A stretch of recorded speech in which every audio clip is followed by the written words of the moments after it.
सदस्य ने जो बात कही है, आप तो इस प्रकार से तो तानाशाही की हद आपने पार कर दी। इसका मतलब कोई मेंबर अब स्थगन के माध्यम से कोई बात ही नहीं रख पाएगा। आपके खिलाफ कोई भी बोलता है, मीडिया अगर बोलता है तो मीडिया के लोगों को बंद कर दो, और विधायक अब बोलते हैं तो फिर विधायकों का भी यहां से विशेषाधिकार हनन का नोटिस दे दो। ये नोटिस विशेषाधिकार हनन तो एमएलएज की ताकत है, जो एमएलएज को यूज करना चाहिए। आप उल्टा एमएलएज पे ही सरकार की तरफ से इस प्रकार का प्रावधान लागू कर रहे हो। ये बहुत ही निंदनीय है, लोकतंत्र को, संविधान को कमजोर करने वाला है। और जो बात हम बार बार कह रहे हैं कि बाबा साहब अम्बेडकर के संविधान को ये लोग कमजोर कर रहे हैं, उसका एक उदाहरण ही आज जनता के सामने आ गया है कि इतिहास में पहली बार इस प्रकार का विशेषाधिकार हनन का नोटिस ये लोग लेके आए हैं। डॉक्टर साहब, आपसे सवाल माध्यम से पूरे प्रदेश की जनता को बताना चाहता हूं, जिस तरह से आज मुख्य सचेतक के द्वारा विशेषाधिकार हनन का प्रस्ताव पेश किया गया बिना कोई 157-58 में नोटिस दिए हुए, वो बड़ा ही निंदनीय है और असंवैधानिक है। दूसरी बात, दो बातें की गई कि प्रशासन के द्वारा कोई नोटिस नहीं दिए गए। मैंने उठ करके भी कहा कि प्रशासन में केवल नगर निगम नहीं आता है, जिला कलेक्टर भी आता है, आर्कियोलॉजिकल जो सर्वे है राजस्थान का पुरातत्व विभाग वो भी आता है। और मैं आपको बताना चाहता हूं, ये नोटिस मैं आपके सामने दिखा रहा हूं, जो जिला कलेक्टर के द्वारा वहाँ जो गायत्री पीठ शक्ति है वहाँ उसके आसपास और कुछ लोग जूडो कराटे चलाते हैं, उनको नोटिस दिया गया है। इसके अलावा एक वीडियो जो मैं आपको शेयर किया है, उस वीडियो को देखेंगे और मैंने जो संज्ञान में लेके स्थगन प्रस्ताव के जरिए जो मैं लेके आया था, ये वीडियो है।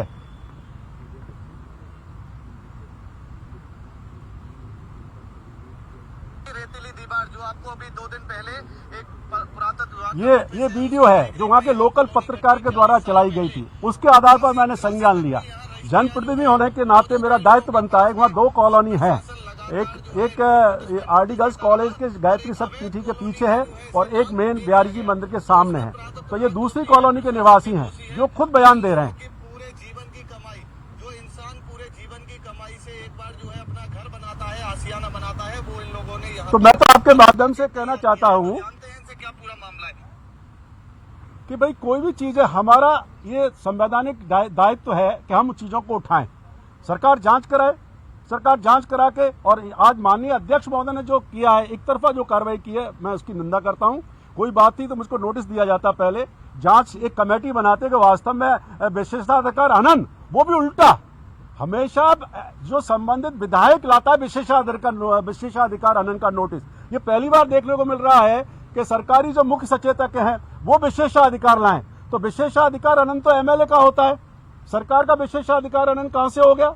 तो मैं तो आपके माध्यम से कहना चाहता हूं कि ये जो कार्रवाई की गई है, ये केवल एक विधायक की बात नहीं है।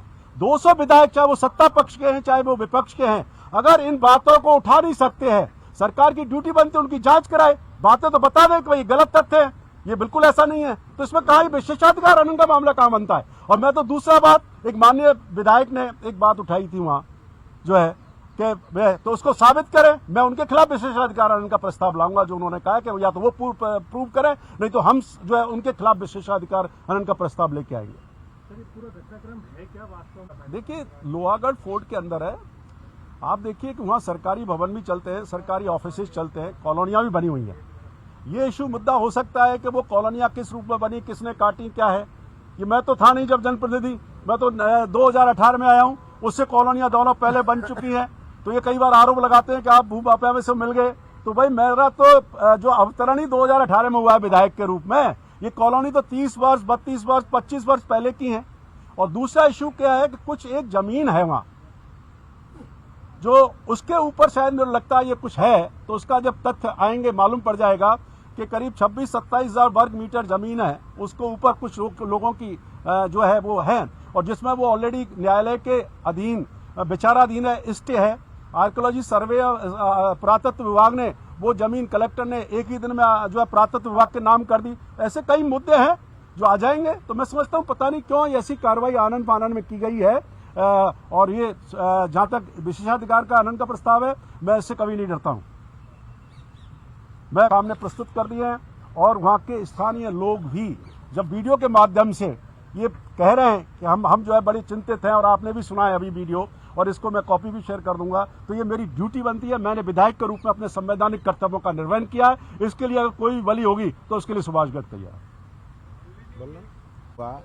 सनातन की बात करने वाले लोग आज रीट की जांच के नाम पे, और खुद इनके प्रदेश अध्यक्ष जी ने ये कहा कि ये तो हम लोग जानते हैं कि मंगलसूत्र और जनेऊ से कोई पेपर लीक या कोई इस प्रकार की नकल या कोई ऐसा नहीं होता है।